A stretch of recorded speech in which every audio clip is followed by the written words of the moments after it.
son.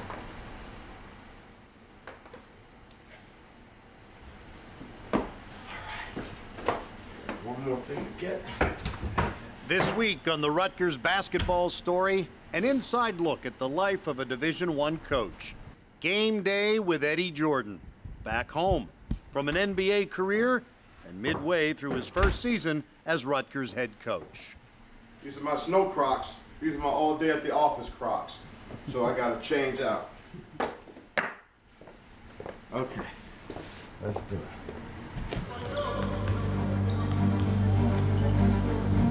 We must be a high-level athletic team tonight. High level, be athletic. It's an athletic contest.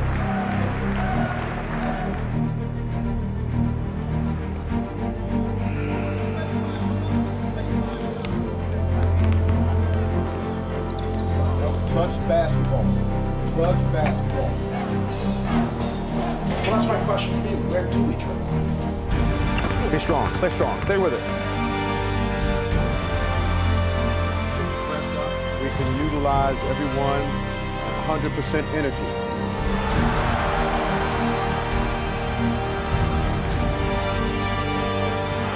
The more you pass, the easier it is to score. Think about that.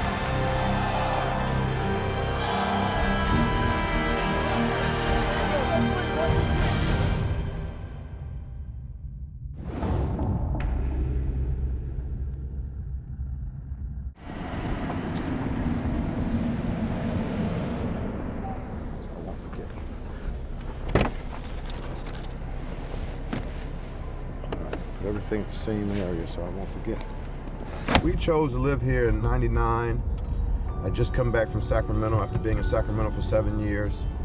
Our family is from DC and New Jersey, so we decided to find a home close to our family and our home base, and this was, obviously I went to Rutgers, and my wife was from Somerset, so we decided to live here. And it's funny because in '99, I had just gotten a job with the Nets.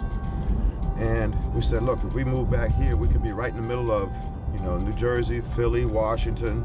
And if anything happens, our home base is close to all those cities. And as fate has have it, I worked with Nets, and then the Wizards in Washington, and then the Sixers in Philly, and went to LA for a year, and now I'm back in New Jersey at Rutgers. So home base, back 13, 14 years ago was a pretty good choice. Destiny, I guess. Sports often imitates life, and the circular nature of each has Coach Jordan back home. He's once again part of the New Jersey and Rutgers community, where he's a familiar face in a familiar place. Sunshine in the middle of winter. Morning. Coach of the Rutgers Yes, basketball sir. team. How are you, Nice sir? to meet you. Good. I'm a Boston Red Sox fan. Hi, how are you? Sometimes. How you doing? Doing great. That's a Dutch or no Dutch? No starch. My nephew, it's his son. He has a little boy, 2 years old. Yeah. And he come to watch the game. Oh, you did? All the time. I hope he was happy. Little Patsy. Oh, yeah. Hi. Yeah. Yeah. How are you? As much as we like to win and work hard. And have a good day. You too. Thanks for your help. Sorry about the ticket. That's okay. Don't worry about it. Kids need to have some fun too, and that was part of, I don't know if you call it strategy, part of my approach. I want my players, especially this group of players, to have as much fun playing basketball as they possibly can. I don't believe players should come in at their age in college, should come in and be so wound up and tense and stressed to be successful. I think you can be successful having fun, working hard, and I try to lighten up the mood even in the first huddle. All right, guys. See that snow coming down? You see the snow coming down, right? Yeah. It looked mighty funny if it was going up. Let's bring it in.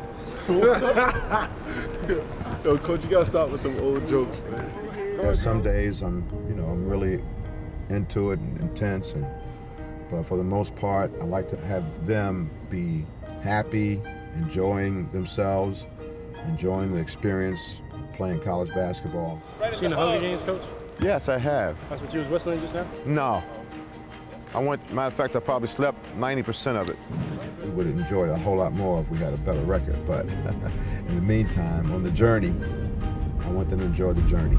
And that's why I come up with some old school jokes, as they say.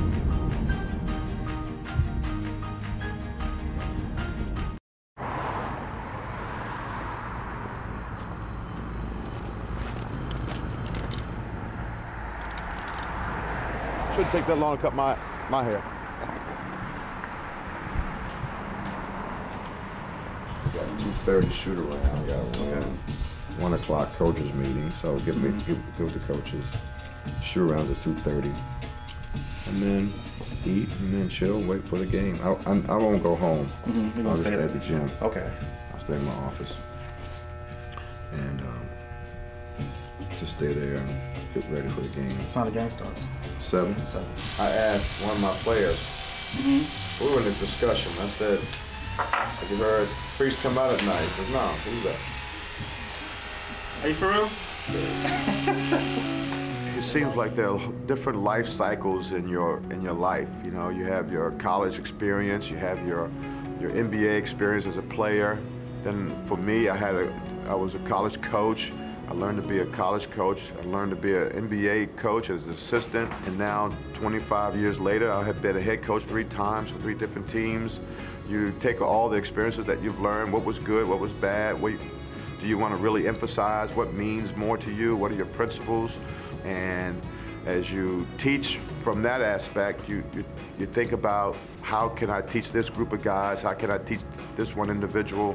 And with all the experiences that I've gone through, I think I'm prepared to do that. And look, it may not show up in wins and losses. Eventually it will, once we build this new Rutgers program. But for right now, it's about behavior and work ethic. Old school jokes with a thoroughly modern philosophy. Eddie Jordan uses both to traverse the many things that have changed since he played at Rutgers. He also has changed professionally and as a father, passing on those lessons to this new generation of Scarlet Knights. Junior, look like you're cold.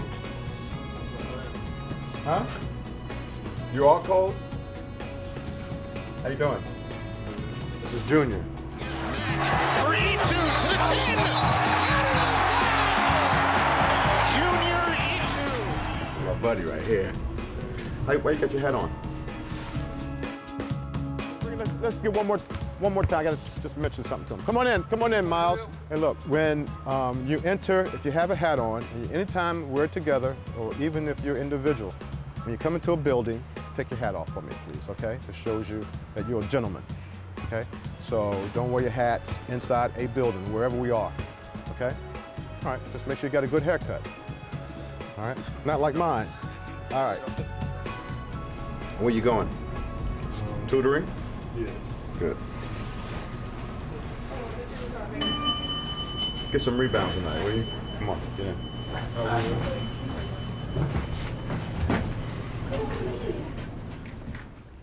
We've always had mentors in our lives, and certainly, as I mentioned before, my junior high coach was a big mentor for me. The NBA coaches I played for, Pat Riley and Jack Ramsey and Kevin Lockery, meant a lot to me. People I learned under or learned with in the NBA.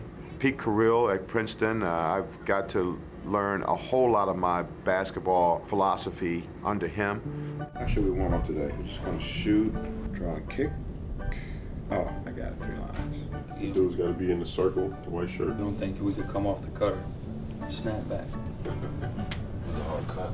It's important that you have a staff that you can get along with, that you have share different personalities, but that you have the same sort of principles, and the fact that you want to have people that you can learn from. And I always learn from every one of my staff that I've had. It's about personality more than basketball, and I like the fact that you come to work every day, you enjoy each other, you share different ideas, you agree to disagree, as we say, and yet when we walk out of there, we walk arm in arm and in unison, and this is what we're going to do, and this is what we're going to teach. So we're going to guard one-on-one in the post.